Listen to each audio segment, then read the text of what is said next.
ಬೆಳಗ್ಗೆ ಎದ್ದು ಮಕ್ಕಳನ್ನ ಸ್ಕೂಲಿಗೆ ಕಳ್ಸೋಕ್ಕೋಸ್ಕರ ಪಲಾವ್ ರೆಡಿ ಮಾಡಿದ್ದೀನಿ. ಆದರೆ ಮಕ್ಕಳಿಬ್ರು ಇನ್ನೂ ಎದ್ದಿಲ್ಲ. ಶಾಲೆಗೆ ಹೋಗ್ಬೇಕು ಅನ್ನೋ ನಿಗಾನೇ ಇಲ್ಲ ಈ ಮಕ್ಕಳಿಗೆ.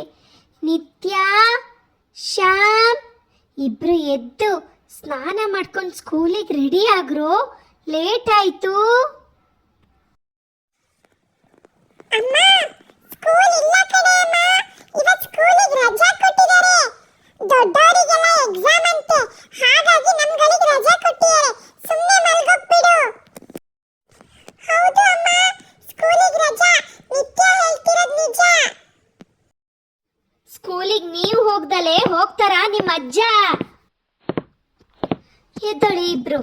ನಾನು ಈಗ ಬಂದ್ರೆ ನೋಡಿ ಇಬ್ಬರಿಗೂ ಸರಿ ಬಾರಿಸ್ಬಿಡ್ತೀನಿ. ಹೇಳ್ತೀರಾ ಇಲ್ವಾ? ಇವಾಗ ಸ್ಕೂಲಿಗೆ ರಜಾ ಅಂತ ಹೇಳಿ ಚಕ್ಕರ್ ಹಾಕಿ ಆರಾಮಾಗಿ ನಿದ್ದೆ ಮಾಡಬೇಕು ಅಂತ ಪ್ಲಾನ್ ಹಾಕಿದ್ದೀರಾ?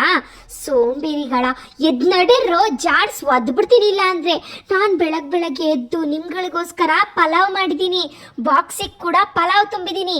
ನಿತ್ಯ, ಶ್ಯಾಮ್ ಎದ್ದಳಿ ಇಬ್ರು, ಎದ್ದು ರೆಡಿಯಾಗಿ ಶಾಲೆಗೆ ಹೋಗ್ಲೇಬೇಕು. ಸುಮ್ಮನೆ ರಜಾ ಹಾಕೊಂಡು ಕೂರಬಾರ್ದು. ಅಮ್ಮ, ನಿನಗೆ ಎಷ್ಟು ಹೇಳಿದ್ರು ಅರ್ಥನೇ ಆಗಲ್ಲ ಕಣೆ ಅಮ್ಮ. ಸ್ಕೂಲಿಗೆ ರಜಾ ಕೊಟ್ಟಿದ್ದಾರೆ, ದೊಡ್ಡವರಿಗೆಲ್ಲ ಎಕ್ಸಾಮ್. ನಾನು ಯಾಕೆ ಸುಳ್ಳು ಹೇಳಿ ಹೇಳು?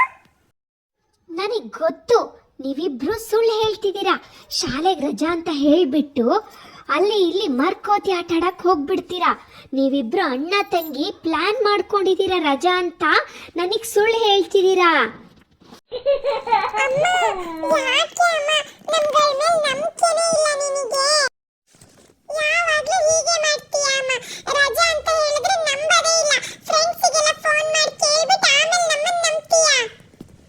ನಿಜವಾಗ್ಲೂ ಸ್ಕೂಲಿಗೆ ರಜಾನಾ? ನಿತ್ಯ, ಶ್ಯಾಮ್ ಏನ್ ಮಾಡ್ತಿದ್ದೀರಾ? ನಾನು ಬೆಳಗ್ಗೆನೆ ನಿಮ್ಮನೆ ಹತ್ರ ಬಂದೀನಿ. ಬಂದ್ರು ಆಟ ಆಡೋಣ, ಕ್ರಿಕೆಟ್ ಆಟ ಆಡೋಣ, ಮರಕೋತಿ ಆಟ ಆಡೋಣ. ಪಿಂಕಿ ಪುಟ್ಟ, ಏನ್ ಪುಟ್ಟ ಇಲ್ಲಿಗೆ ಬಂದಿದೀಯಾ? ಶಾಲೆಗೆ ರೆಡಿಯಾಗಿ ಹೋಗಲ್ವಾ? ಶಾಲೆನಾ? ಇಲ್ಲ ಆಂಟಿ, ಶಾಲೆಗೆ ರಜಾ ಕೊಟ್ಟಿದ್ದಾರೆ. ಇವತ್ತು ನಮಗೆಲ್ಲರಿಗೂ ರಜಾ.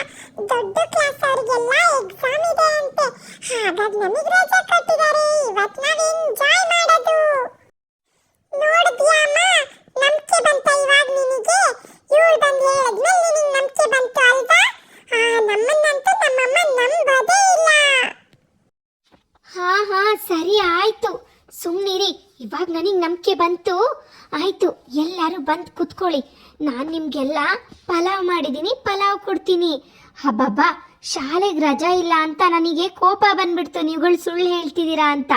ಇವಾಗ ಪಿಂಕಿ ಬಂದು ಹೇಳಿದ್ಮೇಲೆ ನನಗೆ ಸತ್ಯ ಗೊತ್ತಾಯ್ತು. ಆಂಟಿ, ನಾವೆಲ್ಲರೂ ಹೋಗಿ ಇವತ್ತು ಆಟ ಆಡ್ತೀವಿ ಆಂಟಿ. ಮರ್ಕೋತಿ ಆಟ ಆಡ್ತೀವಿ, ಆಮೇಲೆ ಕ್ರಿಕೆಟ್ ಆಟ ಆಡ್ತೀವಿ. ಸರಿ ಪಿಂಕಿ, ನಾನು ನೀನು ಹೋಗಿ ಆಟ ಆಡೋಣ. ಪಿಂಕಿ, ನಾನು ಬರ್ತೀನಿ ಕಣೆ ನಿನ್ ಜೊತೆ ಆಟ ಆಡಕ್ಕೆ. ನಿತ್ಯ ಮಾತ್ರ ನಿನ್ ಫ್ರೆಂಡಾ? ನಾನು ಕೂಡ ನಿನ್ ಫ್ರೆಂಡ್ ತಾನೇ? ನಾವೆಲ್ಲರೂ ಆಟ ಆಡೋಣ. ಹೋಗು ಅಣ್ಣ, ಅವಳು ನನ್ನ ಫ್ರೆಂಡ್, ನಾನು ಅವಳು ಆಟ ಆಡ್ತೀವಿ. ಸರಿ, ಎಲ್ಲರೂ ಒಟ್ಟಿಗೆ ಸೇರ್ಕೊಂಡು ಆಟ ಆಡಿ ಇವಾಗ ಬಂದು ಕುತ್ಕೊಳ್ಳಿ. ನಿತ್ಯ, ಶ್ಯಾಮ್ ನೀವಿಬ್ರು ಹಲ್ಲುಚ್ಕೊಂಡು ಮುಖ ತೊಳ್ಕೊಂಡು ಸ್ನಾನ ಮಾಡ್ಕೊಂಡು ರೆಡಿಯಾಗಿ. ಪಲಾವ್ ಮಾಡಿದ್ದೀನಿ, ತಿಂದ್ಬಿಟ್ಟು ಆಮೇಲೆ ಪಿಂಕಿ ಜೊತೆ ಆಟ ಆಡಕ್ಕೆ ಹೋಗಿ, ಆಯ್ತಾ? ಸರಿ ಆಂಟಿ, ಆಯ್ತು. ನಾನು ಸುಮ್ಮನೆ ಗಡಿ ಬಿಡಿಲಿ ಅಡುಗೆ ಎಲ್ಲ ರೆಡಿ ಮಾಡಿದೆ. ನೋಡಿದ್ರೆ ಶಾಲೆಗೆ ರಜಾ ಕೊಟ್ಬಿಟ್ಟಿದ್ದಾರೆ. ಇರಲಿ, ಹೇಗೋ ತಿಂಡಿ ಏನೋ ಬೇಗ ರೆಡಿ ಆಯಿತು. ಮಧ್ಯಾಹ್ನಕ್ಕೆ ಅಡುಗೆ ಕೂಡ ಬೇಗ ರೆಡಿ ಮಾಡಿಬಿಡ್ತೀನಿ. ಪುಟಾಣಿ ಪಾಪು ಕೂಡ ಇನ್ನೂ ಮಲಗಿದಾಳೆ. ಅವಳನ್ನ ಏಳಿಸ್ಬೇಕು, ಅವಳಿಗೂ ಸ್ನಾನ ಮಾಡಿಸ್ಬೇಕು, ಅವಳಿಗೆ ತಿಂಡಿ ತಿನ್ನಿಸ್ಬೇಕು. ತುಂಬ ಕೆಲಸ ಇದೆ. ಆಮೇಲೆ ತಿಂಡಿ ಅಡುಗೆನೆಲ್ಲ ತಗೊಂಡು ತೋಟದ ಕಡೆ ಹೋಗಬೇಕು. ನಮ್ಮ ಮನೆಯವರಲ್ಲೇ ತೋಟದ ಹತ್ರ ಕೆಲಸ ಮಾಡ್ತಿದ್ದಾರೆ. ಏ ಪಿಂಕಿ, ನೀನ್ ಸಖತ್ತಾಗಿ ಕಾಣಿಸ್ತಿದೀಯ ಕಣೆ. ಹೇರ್ ಸ್ಟೈಲ್ ಸೂಪರ್ ಆಗಿದೆ. ನಿನ್ ಡ್ರೆಸ್ಸಿನ ಸ್ಟೈಲ್ ಎಲ್ಲ ಸೂಪರ್. ನೀನ್ ಒಳ್ಳೆ ಸ್ಟೈಲ್ ಐಕಾನಿಕ್ ಬಿಡು. ನಮ್ ನಿತ್ಯನ್ ತರ ಅಲ್ಲ, ನಿತ್ಯನ್ ಸ್ಟೈಲೇ ಗೊತ್ತಿಲ್ಲ. ನಿನ್ ಡ್ರೆಸ್ ಮ್ಯಾಚಿಂಗ್ ಅಲ್ವೇನೋ? ಅವಳು ನನ್ನ ಫ್ರೆಂಡು, ನಿನ್ ಫ್ರೆಂಡ್ ಮಾಡ್ಕೋಬೇಡ ಕಣ ಅಣ್ಣ. ಬಾರೆ ಪಿಂಕಿ, ನಾವಿಬ್ರು ಆಟ ಆಡಕ್ ಹೋಗೋಣ.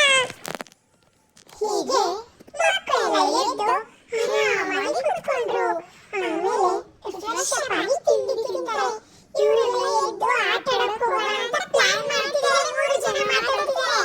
ಆದ್ರೆ ಅಲ್ಲಿ ಪುಟಾಣಿ ಪಾಪು ಇನ್ನೂ ಮಲ್ಕೊಂಡಿದ್ದಾಳೆ. ನೋಡಿ ನೋಡಿ ಹೇಗೆ ಕುಂಭಕರ್ಣ ತರ ನಿದ್ದೆ ಮಾಡ್ತಿದ್ದಾಳೆ ಅಂತ. ಎಲ್ಲಿದ್ದಾಳೆ ಅಂತ ನೋಡ್ತೀರಾ? ಹಾ ನೋಡಿ ಇವಳೇ ಮುದ್ದು ಮಗಳು. ಇವಳು ನಿದ್ದೆ ಮಾಡ್ತಿದ್ದಾಳೆ. ಇವರಮ್ಮ ಅಡುಗೆ ಮನೆಯಲ್ಲಿ ಕೆಲಸ